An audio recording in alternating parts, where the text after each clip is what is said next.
अभी हमें पढ़ना है एक जबरदस्त टॉपिक जिसका नाम है क्या? Cell fractionation. Cell fractionation. आप कहेंगे सर फ्रैक्शन का मतलब तो है पार्ट्स। हाँ, सेल को पार्ट्स में डिवाइड करना, सेल के पार्ट्स को अलग अलग करना, सेल के पार्ट्स को सेपरेट करना is called as cell fractionation. क्या मैं कह सकता हूं सेल के पार्ट्स को आइसोलेट करना is called as cell fractionation? क्या मैं कह सकता हूं सेल के पार्ट्स को सेपरेट करना is called as cell fractionation? हाँ, लास्ट में सवाल पूछना, जो भी सवाल होंगे कुछ पढ़ लें भाई पहले। सेल फ्रैक्शनेशन जो है कैसे होगी, इसके लिए दो चीजें करनी पड़ेंगी। कौन सी दो चीजें करनी पड़ेंगी सुने। एक तो हमें करनी होगी होमोजिनाइजेशन, पता नहीं क्या है। दूसरा हमें करना होगा क्या? सेंट्रीफ्यूगेशन। यानी ये दो मेथड हैं जो हम इस्तेमाल करेंगे सेल के पार्ट्स को आइसोलेट करने के लिए, सेपरेट करने के लिए। Are you getting? Why we don't have large sized cell? अगर आपके बॉडी में बड़े साइज के सेल होते, हाँ बड़े साइज के सेल होते, सेल आपके नजर आते तो उतना टूटने के चांस भी ज्यादा होते और फंक्शन कम होते। भाई आपकी बॉडी 100 सेल की बनी होती, सपोज करें, हाँ 100 सेल की बनी होती तो 100 काम होते ना। फर्ज करें एक सेल एक काम कर रहा है, अभी कितने 60 ट्रिलियन सेल हैं तो लाखों के तादाद में काम हो रहे हैं। तो जब सेल बड़ा होगा तो उसकी मेम्ब्रेन भी मोटी होनी थी, तो डिफ्यूजन कैसे होता, ऑस्मोसिस कैसे होती, मूवमेंट कैसे होती, सपोर्ट देने के लिए आपने पिलर लगाने होते बॉडी के अंदर। हाँ, ये रीजंस हैं भाई। टेक्निकली सेल्स को छोटा होना चाहिए, सरफेस एरिया बढ़ जाता है काम के लिए। अब मुझे बताएं कहां पे ले गए मुझे, ये बड़ा है या ये बड़े हैं? तीन, किसकी साइज बड़ी है? सरफेस एरिया किसका बड़ा है, एक का या तीन का? लाइन का? नहीं भाई मैं नहीं मानता। इसको खोलेंगे, एक तो इसका इतना हो गया, इसको भी खोलेंगे तो इसका भी सरफेस एरिया इतना हो गया, इसको भी खोलेंगे तो इसका सरफेस एरिया इतना हो गया। कौन बड़ा हो गया आप देखें। तो छोटे जो होते हैं उनका सरफेस एरिया, काम करने के लिए ज्यादा जगह चाहिए। तो यही बात है यहां से समझ गए होंगे। And there are a lot of reasons जिनकी वजह से सेल हमारे छोटे हैं, हजारों रीजंस हैं। मैंने बेसिक्स बताए आपको। अब सुने कहां पे था मैं, क्या पढ़ा रहा था, क्या कह रहे थे हम, किसने ये सवाल पूछा। सुने फ्रैक्शनेशन के दो मेथड्स हैं फ्रैक्शनेशन करने के लिए। मुझे सुने, आप ले आए एक टिश्यू, हाँ सेल के पार्ट्स को सेपरेट करेंगे।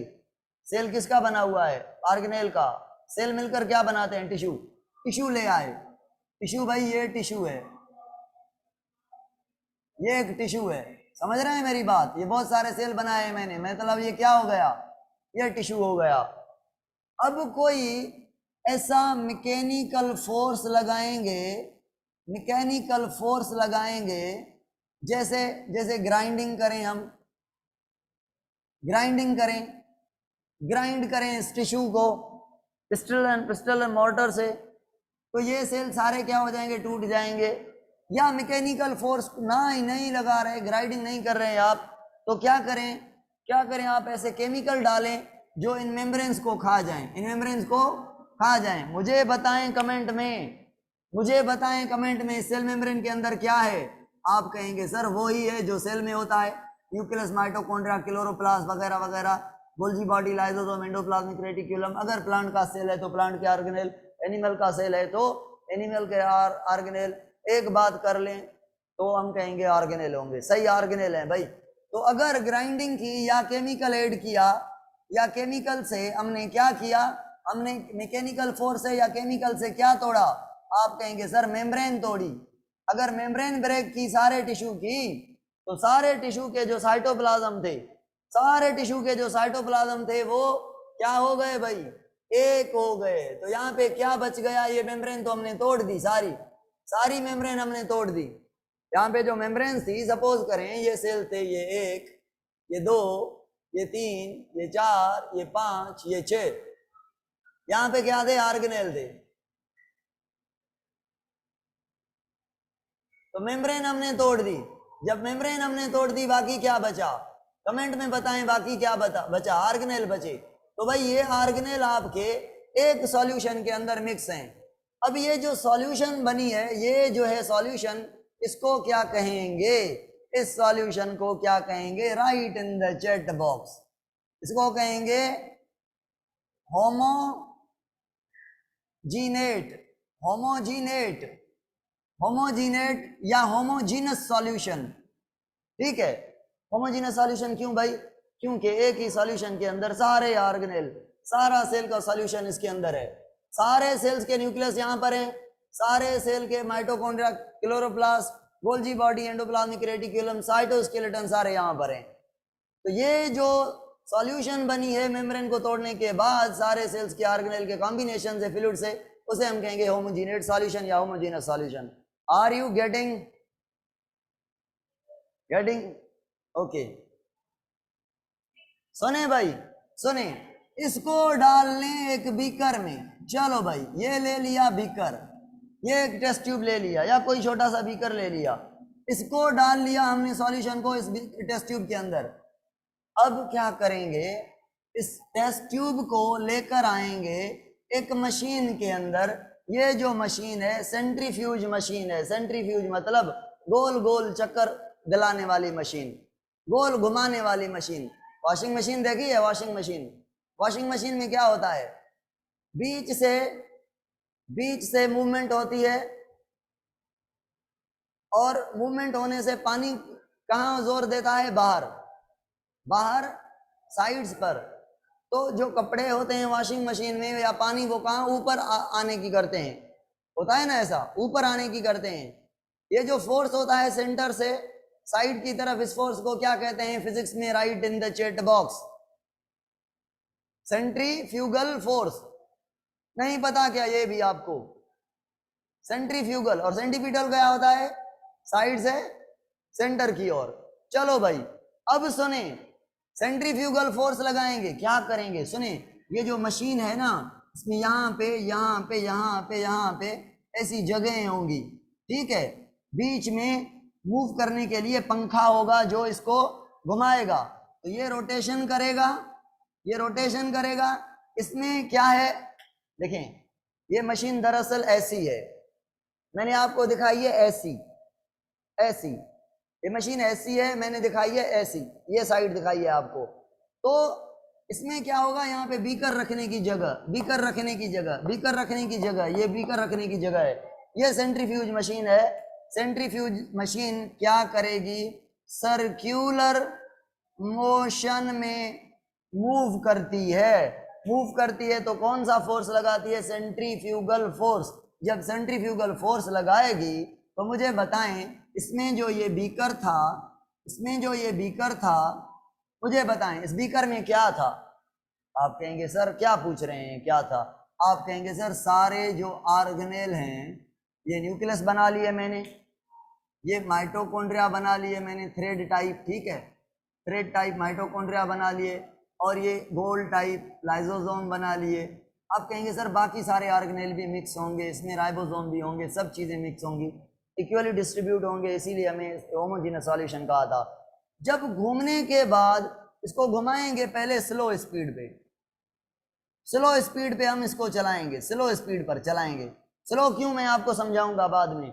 जब स्लो स्पीड पे सेंट्रीफ्यूज किया तो हमें पता चला कि जो न्यूक्लियस था वो भारी है, और जो सेल के डेब्रिस बड़े बड़े पार्ट थे वो भारी हैं, वो नीचे ही रह गए। जो पतले पतले पार्ट थे, जो लाइट वेट के ऑर्गेनेल थे, जो छोटे ऑर्गेनेल थे न्यूक्लियस से, कौन कौन न्यूक्लियस से छोटा है। आप कहेंगे सर सारे, आप कहेंगे सारे। तो सारे जो ऑर्गेनेल है वो कहां पर मिलेंगे, वो कहां पर मिलेंगे भाई? Right in the chat box, वो ऊपर मिलेंगे। Except nucleus and large component of the cell, debris, cell के टूटे फूटे पार्ट। ये जो नीचे मिल रहा है इसको हम कहते हैं पैलेट। क्या कहते हैं? पैलेट।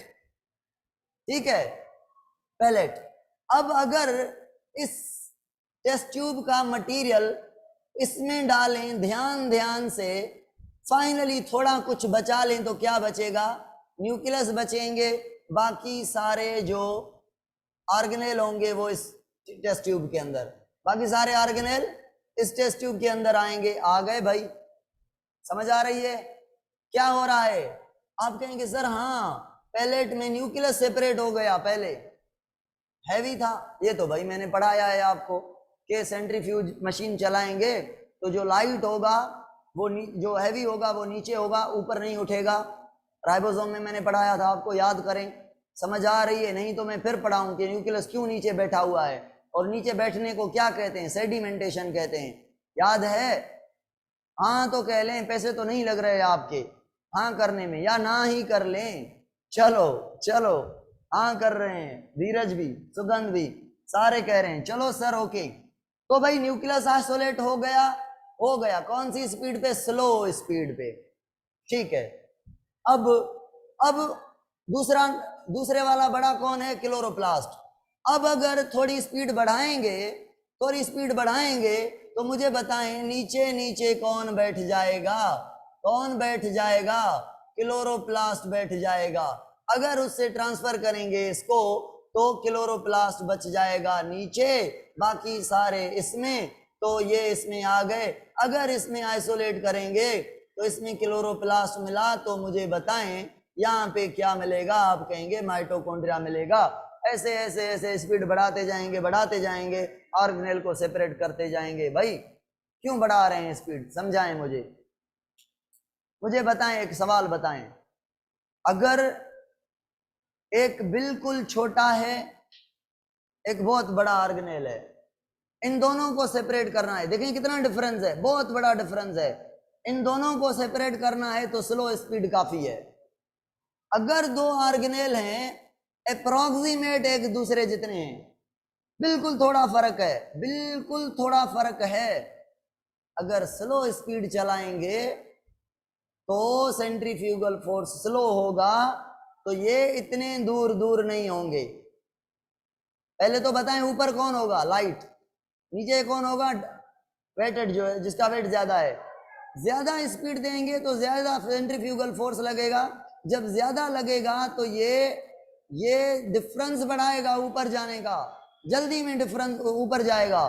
तो आप कहेंगे सर इसका मतलब ये हो गया जिनके बीच वेट की सिमिलरिटी है, जो एक दूसरे से थोड़े बहुत साइज में डिफरेंस हैं, उनको सेपरेट करने के लिए, आइसोलेट करने के लिए हमें फास्ट स्पीड चाहिए, क्योंकि फास्ट स्पीड में ज्यादा फोर्स होता है।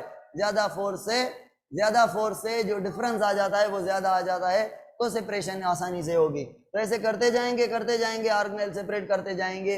Right in the chat box आखिरी में कौन सा ऑर्गेनेल आपको फ्रैक्शनेशन में यूज करेंगे मिलेगा?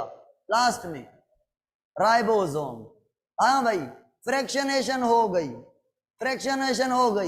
एक हिस्से में आपके न्यूक्लियस आ गए, फिर क्लोरोप्लास्ट, माइटोकॉन्ड्रिया, ये वो कौन सा ऑर्गेनेल फ्रैक्शनेशन को मानता ही नहीं? बताएं कौन सा ऑर्गेनेल फ्रैक्शनेशन को मानता ही नहीं? फ्रैक्शनेशन से सेपरेट होता ही नहीं, फ्रैक्शनेशन जरूरी ही नहीं, पहले से ही सेपरेट होता है गोल्जी बॉडी। क्योंकि डेंसिटी के अकॉर्डिंग वो ऊपर तैरती रहती है सेल के साइटोसोल के ऊपर। अब मुझे बताएं, अब यहाँ पे क्या बचा? आप कहेंगे सर यहाँ पे अगर सारे ऑर्गेनेल आइसोलेट हो गए तो यहाँ पे जो बचा है वो बचा है साइटोसोल। क्या बचा है? साइटोसोल बचा है। तो भाई साइटोसोल में क्या है? Right in the chat box. आप कहेंगे सर वाटर है, केमिकल है, माइक्रोमॉलिक्यूल है, मैक्रोमॉलिक्यूल है। भाई इनको सेपरेट करने के लिए एक टेक्निक होती है, उस टेक्निक को कहते हैं क्रोमेटोग्राफी, जो कि मैं कल आपको पढ़ाऊंगा, टाइम मिला तो आज ही पढ़ाऊंगा। क्रोमेटोग्राफी कलर देकर उनकी ग्राफ बनाकर हम इनको देखेंगे कि ये कैसी होती है क्रोमेटोग्राफी, कल पढ़ाऊंगा। ये फ्रैक्शनेशन थी जो होमोजिनाइजेशन और सेंट्रीफ्यूगेशन 2 स्टेप पर मुश्तमिल थी, ठीक है। अल्ट्रा सेंट्रीफ्यूगेशन क्या है? अल्ट्रा सेंट्रीफ्यूगेशन जब बड़ी स्पीड पर चलाएं, मुझे बताएं 70s और 80s ribosome, 70s and 80s ribosome को आपने सेंट्रीफ्यूज करना है तो फास्ट पे सेंट्रीफ्यूज करेंगे या स्लो पर? इनको आइसोलेट करने के लिए फास्ट पर, क्योंकि इनके बीच डिफरेंस थोड़ा है तो फास्ट करेंगे। इस फास्ट पे जो सेंट्रीफ्यूशन होगी उसे हम अल्ट्रा सेंट्रीफ्यूगेशन कहेंगे, ठीक है। माइनर फर्क देखना, माइनर वेट पर अल्ट्रा सेंट्रीफ्यूगेशन, और बड़ा जो डिफरेंस होगा उसे, ये भाई हो गया आपका सेंट्रीफ्यूगेशन। 1 मिनट में पिक निकाल लूं तो मैं सेंट्रीफ्यूगेशन के बाद आगे मैं पढ़ाऊं आपको टॉपिक जिसका नाम है, अच्छा सेडिमेंटेशन नहीं पढ़ाऊंगा मैं आपसे पूछूंगा सेडिमेंटेशन क्या है। हाँ बताएंगे सेडिमेंटेशन क्या है? आप कहेंगे हाँ सर, ये न्यूक्लियस जो बैठ गया, माइटोकॉन्ड्रिया क्लोरोप्लास्ट जो बैठ गए नीचे, यही तो सेडिमेंटेशन है। और साइक्लोसिस के दौरान मुझे बताएं सेंट्रीफ्यूगेशन क्या आर्टिफिशियल साइक्लोसिस कह सकता हूं? हाँ सही है, कौन बताएगा कमेंट में? एक चीज मैंने कल नहीं पढ़ाई थी आपको, वो मैं पूछ रहा हूं, कल मैंने नहीं पढ़ाई थी वो पूछ रहा हूं भाई। एक्टिन जो है और मायोसिन यानी कॉन्ट्रैक्टाइल प्रोटीन, माइक्रोफ्लामेंट की बात कर रहा हूं मुझे अभी याद आ गई, मैंने आपको नहीं बताई थी, छूट गई थी मुझसे पॉइंट, तभी पूछ रहा हूं आपसे। एक्टिन जो है सेल मेम्ब्रेन के साइड पर है, तभी तो सीडोपोडिया बना रही थी, ये वो काम कर रही थी जो मैंने बताया, सीडोपोडिया बनाएगी। मसल के अंदर कॉन्ट्रैक्शन कौन करवाएगा? माइक्रोट्यूब्यूल, माइक्रोफ्लामेंट या इंटरमीडिएट फ्लामेंट? माइक्रोफ्लामेंट, एक्टिन और मायोसिन मसल के अंदर कॉन्ट्रैक्शन करवाती हैं, ठीक है। ये चीज मैंने नहीं बताई थी। सेल को डिवाइड कौन करेगा? सेल को डिवाइड कौन करेगा? ऐसे सेल मेम्ब्रेन को अंदर खींच कर लेके आना, साइटोकाइनेसिस कौन कराएगा? सेल मेम्ब्रेन को अंदर खींच के लेके आना, सेल मेम्ब्रेन का अंदर आना इन्वेजिनेशन कहा था ना हमने, माइक्रोफ्लामेंट करवाएंगे ये भी, ये माइक्रोफ्लामेंट के काम है, साइटोकाइनेसिस माइक्रोफ्लामेंट करवाएंगे। सीडोपोडिया एमोबाइड मूवमेंट, एमोबा में मूवमेंट करवाना किसका काम है? एमोबा में सीडोपोडिया बनाकर एमोबाइड मूवमेंट करवाना किसका काम है? चलो भाई समझ गए। हाँ भाई, तो अब जो टॉपिक है आपका वो क्या है? Tissue culture. टॉपिक क्या है? Tissue culture. क्या है टिश्यू कल्चर? सुने, आप एक एनिमल सेल ले लें, क्या ले लें? एक एनिमल सेल ले लें और एक प्लांट सेल ले लें। कौन सा सेल जो है, कौन से सेल में से आप ऑर्गेनिज्म बना सकते हैं उस ऑर्गेनिज्म जैसा? एनिमल के सेल से या प्लांट के सेल से? एनिमल के। आप अपनी बॉडी का एक सेल लेकर आप अपनी कॉपी बना सकते हैं, पता है? पता है एनिमल के अंदर जो एग होता है ना, एग, उसमें साइटोप्लाज्म बहुत बड़ा होता है, बड़ा साइटोप्लाज्म होता है। और जो स्पर्म होता है उसमें खाली क्या होता है? न्यूक्लियस होता है, ठीक है। तो स्पर्म से तो न्यूक्लियस आता है, एग से भी न्यूक्लियस होता है, साइटोप्लाज्म भी होता है। बच्चे को पैदा करने में कितने क्रोमोसोम चाहिए? 46। 23 स्पर्म से आते हैं और 23 एग से।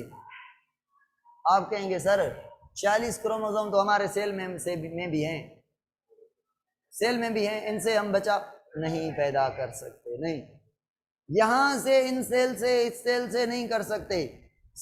जब तक एग नहीं है बच्चा पैदा नहीं होगा। इट मींस जो एग का साइटोप्लाज्म है वो केमिकल कंटेन करता है जो बच्चे को पैदा करने में, उसको डेवलप करने में, जीन्स को एक्टिवेट करने में रोल प्ले करते हैं। आप कहेंगे अब समझ गए। अब समझ गए कि भले सारे जीन हो मगर साइटोप्लाज्म एग का होना चाहिए। समझ आ रही है मेरी बात? तो एनिमल के एक सेल से आप एनिमल पैदा नहीं कर सकते, मगर प्लांट में ऐसा नहीं होता। प्लांट से कोई भी सेल ले लें, हाँ सेल लिविंग होना चाहिए, सेल लिविंग होना चाहिए। उस लिविंग सेल को आप लैब के अंदर ग्रो करवाएंगे ना, टिश्यू लैब के अंदर ग्रो कराएंगे सेल को, वो सेल 1 से 2, 2 से 4, 4 से 8 बड़ा बनाता जाएगा, बनाता जाएगा। जब बड़ा मास बन जाएगा उसे आप कहेंगे केलस, केलस कहेंगे। फिर केलस में से रूट निकलेंगी, शूट निकलेंगी, और ये केलस से क्या बन जाएगा, प्लांट बन जाएगा। और प्लांट कैसा होगा, क्लोन होगा, आइडेंटिकली टू द इस प्लांट जैसा होगा जिससे आपने लिविंग सेल्स लिए थे। मुझे बताएं then what is the difference between cloning and tissue culture. हाँ, क्लोनिंग और टिश्यू कल्चर में फर्क क्या है। क्लोनिंग का मतलब है, आपने पढ़ा है अक्सा, आपने पढ़ा है कि क्लोनिंग जो है उसमें भी एग का सेल चाहिए होता है, उससे न्यूक्लियस निकाल कर क्या होता है क्लोनिंग में। क्लोनिंग मतलब भी कॉपी करवाना है, कॉपी बनाना है। और टिश्यू कल्चर का मतलब है एक सेल या टिश्यू से पूरा ऑर्गेनिज्म बनाना। टिश्यू कल्चर यानी कल्चर करना, उसको ग्रो करवाना लैब के अंदर। क्लोनिंग जो होती है वो जरूरी नहीं लैब के अंदर, क्लोनिंग कहाँ पे भी हो सकती है। क्लोनिंग भी कॉपी है, टिश्यू कल्चर भी कॉपी है। टिश्यू कल्चर का मतलब है एक या एक से ज्यादा सेल से पूरा ऑर्गेनिज्म बनाना।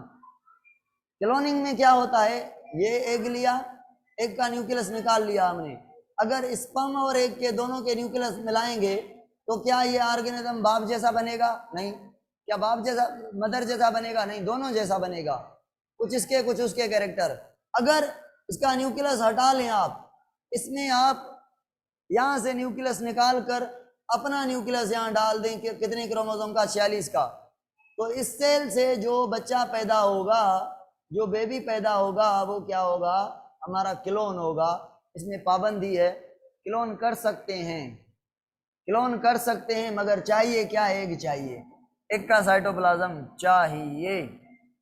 अब मुझे बताएं टोटीपोटेंट सेल किसका है। टोटीपोटेंट, टोटीपोटेंट कहते हैं एक सेल जो पूरे ऑर्गेनिज्म को पैदा कर सके। एनिमल का है या प्लांट का है? Totipotent. Totipotent the capacity of cell to produce entire organism from a single cell, the cell is said to be as totipotent cell. Plant का है या एनिमल का है टोटीपोटेंट सेल? फिर भी एनिमल का क्यों कह रहे हैं धीरज? सुगंध ने कहा, धीरज सही कह रहा है, अजी आप सुने ना, बाकी सब सही कह रहे हैं, अक्सा भी सही कह रहे हैं, ज्योति भाई भी सही कह रही है। तो भाई प्लांट का सेल जो होता है वो टोटीपोटेंट होता है। प्लांट के सेल से टिश्यू कल्चर कर सकते हैं। एक बात बताए, क्या बच्चा लेब में पैदा हो सकता है? क्या बच्चे की आंखें, बाजू, हार्ट, लिवर, लंग्स, किडनी, फेफड़े, ये सारी चीजें टिश्यू कल्चर लेब के अंदर बन सकती हैं? मदर के अलावा कुछ नहीं होगा। क्लोनिंग हो सकती है, उसमें भी जायगोट, उसमें भी सोमेटिक सेल का न्यूक्लियस चाहिए और एग लाजमी चाहिए। जो टिश्यू कल्चर है, खाली कोई लिविंग सेल ले लें। प्लांट में लिविंग सेल कौन होते हैं? एक होते हैं मेरिस्टेमेटिक, मेरिस्टेम मतलब डिवाइडिंग सेल, ये लिविंग होते हैं। और दूसरे होते हैं पैरेनकाइमा, पैरेनकाइमा ये भी लिविंग सेल होते हैं। इन दो सेल्स को चूज करके आप प्लांट से प्लांट बना सकते हैं। और ये जो प्लांट नया बनाएंगे ये क्लोन होगा, ये आइडेंटिकल होगा उस प्लांट जैसा जिसके आप सेल्स निकालेंगे। अच्छा सुने, वो जो सेल्स आपने लिए, वो जो आपने टिश्यू लिया प्लांट बनाने के लिए, उस टिश्यू को क्या कहेंगे आप? उसको कहेंगे एक्स प्लांट। क्या कहेंगे? X plant. और ये जो टिश्यू कल्चर है ये इनविट्रो टेक्निक है। क्या है? इनविट्रो उसको कहते हैं जो लेब के अंदर की जाए, जो आउटसाइड द बॉडी की जाए, जो बॉडी के बाहर की जाए, जो लेब के अंदर टेस्ट टेक्निक परफॉर्म की जाए, जो बॉडी के बाहर आर्टिफिशियल एनवायरनमेंट में लेब में की जाए, स्टरलाइज कंडीशन में की जाए, उस टेक्निक को कहते हैं इन विट्रो। इन विवो कहते हैं जो नेचुरल एनवायरनमेंट के अंदर बॉडी के अंदर की जाए। टिश्यू कल्चर नेचुरली नहीं होता भाई। कल्चर का मतलब है ग्रो करवाना एक टिश्यू को। क्यों नेचुरल नहीं होता? सुने, आप कहेंगे सर जैसे आंख बनाने के लिए, नाक बनाने के लिए, हार्ट बनाने के लिए हार्मोन चाहिए, मैसेजेस चाहिए, तो प्लांट में भी रूट और शूट बनाने के लिए हार्मोन चाहिए। तो लेब के अंदर हम जो केलस क्या था, केलस क्या था बताएं? तो मैं बात करूं, ये एक सेल लिया हमने, इसको ग्रोथ करवाया, एक सेल से 2, 2 से 4, 4 से 8 बन गए। ये जो मास बना है 1000 सेल का, 1,00,000 सेल का, इसे हमने क्या कहा? केलस। ठीक है, तो केलस अनडिफरेंशिएटेड मास है। ये कैसे ग्रो किया इसने? इसको हमने न्यूट्रिएंट दिए, फूड दिए, हार्मोन दिए ग्रोथ करने वाले। ग्रोथ के लिए जो भी चाहिए सारा कुछ दिया, मटेरियल, ऑक्सीजन वगैरह सब कुछ अवेलेबल किया इसको। अब इससे रूट निकलवाने के लिए और शूट निकलवाने के लिए भी हम क्या देंगे? कुछ देंगे। हार्मोन होते हैं, एक का नाम है ऑक्सिन, दूसरे का नाम है जिबरेलिक एसिड, इंटर में आएंगे तो पढ़ेंगे आप। वो हार्मोन देंगे जो क्या करेंगे? जो स्केलस से रूट पैदा करेंगे और शूट पैदा करेंगे। तो ये इनविट्रो है, लैब के अंदर आप कर सकते हैं, नेचुरली नहीं होगा ये। ठीक है, अच्छा सुने सुने सुने सुने, एम्ब्रियो भी तो ऐसा होता है, केलस को भी हम एम्ब्रियो कह सकते हैं। मगर एम्ब्रियो और केलस में फर्क क्या है? एम्ब्रियो मतलब जिससे बेबी बने, जिससे ऑर्गेनिज्म बने, केलस भी जिससे ऑर्गेनिज्म बने। फर्क क्या है? ये सोमेटिक सेल से बना हुआ है और जो एम्ब्रियो होता है वो जाइगोट से बना हुआ होता है। एम्ब्रियो होता है वो जाइगोट से बना होता है, जो केलस होता है वो एक सोमेटिक सेल से बना होता है, वैसा ही होता है। जाइगोट डिफरेंट होता है क्योंकि जाइगोट में स्पर्म और एग दोनों के न्यूक्लियस होते हैं। समझ आ रही है बात? तो क्या मैं कह सकता हूं कि केलस को सोमा क्लोनल एम्ब्रियो कह लूं? सोमा क्लोनल एम्ब्रियो, भाई बच्चा तो पैदा करेगा ना, प्लांट तो पैदा करेगा ना, इसलिए एम्ब्रियो का। मगर कौन सा? सोमेटिक सेल का क्लोन, डिफरेंट नहीं है जाइगोट की तरह। ठीक है, एम्ब्रियो की बात समझ आ रही है कि एम्ब्रियो क्या है? आप कहेंगे सर बातों से समझ गए, आपने बताया तो नहीं कि वो सेल्स, वो टिश्यू जो फ्यूचर में बच्चा पैदा करें उन्हें हम एम्ब्रियो कहते हैं। जैसे आपने केलस को एम्ब्रियो कह दिया, मगर सोमेटिक सेल वाला एम्ब्रियो, क्लोन एम्ब्रियो का। वैसे जाइगोट से जो ज्यादा मोरियोला ब्लास्टुला जो बनती है वो एम्ब्रियो होता है।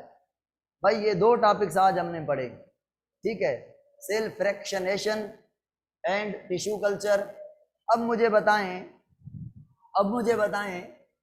माइक्रोमेट्री क्या होती है,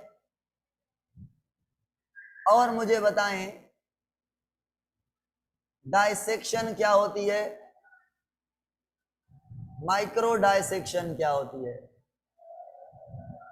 सिंपल है। माइक्रोमेट्री, जब आप माइक्रोमीटर्स में, नैनोमीटर्स में, इंचेस से कम आप जब मेजरमेंट करें तो उसको हम इंचेस से कम भी नहीं, इंचेस से कम, माइक्रोमीटर्स में आप मेजरमेंट करें छोटी चीज की, उसे हम माइक्रोमेट्री कहेंगे। माइक्रोस्कोप से मेजर करें, माइक्रोस्कोपिक ऑब्जेक्ट्स की मेजरमेंट करें, उसे हम माइक्रोमेट्री करें। मेजरमेंट, मेट्री मतलब मेजरमेंट। और बताएं बायोमेट्री क्या है? बायोमेट्री आप कहेंगे बायो मतलब लाइफ, मेट्री मतलब मेजरमेंट। लाइफ के अंदर, बायोलॉजी के अंदर जो आप मेजरमेंट कर रहे हैं, नंबर निकालना, एवरेज निकालना, ग्रोथ रेट, पॉपुलेशन का मेजर करना, हाइट मालूम करना, विड्थ मालूम करना, थिकनेस मालूम करना, नंबर ऑफ सेल मालूम करना, लिविंग ऑर्गेनिज्म में मैथ यूज करना is called as biometry. Living organism में मैथ स्टैटिक्स यूज करना इज कॉल्ड एज बायोमेट्री। और मुझे बताएं डायसेक्शन का क्या मतलब है? आप कहेंगे सर डायसेक्शन का मतलब है काटना, कट करना। चलो ठीक है। और बताएं माइक्रो डायसेक्शन क्या है? आप कहेंगे सर जब आप माइक्रोस्कोपिक इंस्ट्रूमेंट से किसी चीज को काट लें। किसको काटूं भाई? अच्छा, सेल को काट रहा हूं, सेल को दो हिस्सों में काट रहा हूं। मुझे बताएं ये नॉर्मल मैक्रो डायसेक्शन है या माइक्रो डायसेक्शन है? मैक्रो डायसेक्शन मतलब बड़ी चीज को तोड़ना। मार्कर को मैंने तोड़ा, ये माइक्रो डायसेक्शन है। मार्कर को दो हिस्सों में तोड़ा, ये नजर आ रही है मैक्रो डायसेक्शन। सॉरी, मैक्रो मतलब बड़ा, पढ़ाया था मैंने। अगर सेल को मैं तोड़ रहा हूं दो पार्ट में, 3 में, 4 में, 5 में, ऑर्गेनेल को तोड़ रहा हूं, सेल मेम्ब्रेन को तोड़ रहा हूं, सेल मेम्ब्रेन के दोनों लेयर को सेपरेट कर रहा हूं, माइक्रो फिलामेंट को सेपरेट कर रहा हूं, साइटोसोल को सेपरेट कर रहा हूं, साइटोप्लाज्म को सेपरेट कर रहा हूं, क्लोरोप्लास्ट को सेपरेट कर रहा हूं, क्लोरोप्लास्ट से एक मेम्ब्रेन उतार रहा हूं, दो हिस्सों में उसको बांट रहा हूं, ये क्या है? ये माइक्रो डायसेक्शन है। By using microscopic instrument, dissection of microscopic object is called micro dissection. आप कहेंगे सर सीधा क्यों नहीं कहते? सेलुलर लेवल पे जिसको भी काटे माइक्रो डायसेक्शन, टिश्यू या उससे ऊपर ऑपरेशन करें, सीजर करें, हार्ट को काटें, किडनी को काटें, लिवर को काटें, ये माइक्रो डायसेक्शन है। फ्रॉक को काटें, ये माइक्रो डायसेक्शन है। हार्ट को काटें, ये माइक्रो डायसेक्शन है। समझ आया? तो भाई ये टेक्निक्स हैं बुक के अंदर जो लिखी हुई हैं। बाकी जो है क्रोमेटोग्राफी बची, वो मैं बाद में आपको पढ़ाऊंगा क्रोमेटोग्राफी, और फिर कल 5 मिनट में क्रोमेटोग्राफी को पढ़कर आगे हम नया चैप्टर स्टार्ट करेंगे, that will be biological molecule. Be prepare to study the biomolecule, that is very much interesting chapter for you people। ठीक है, आज के लिए इतना काफी है बस।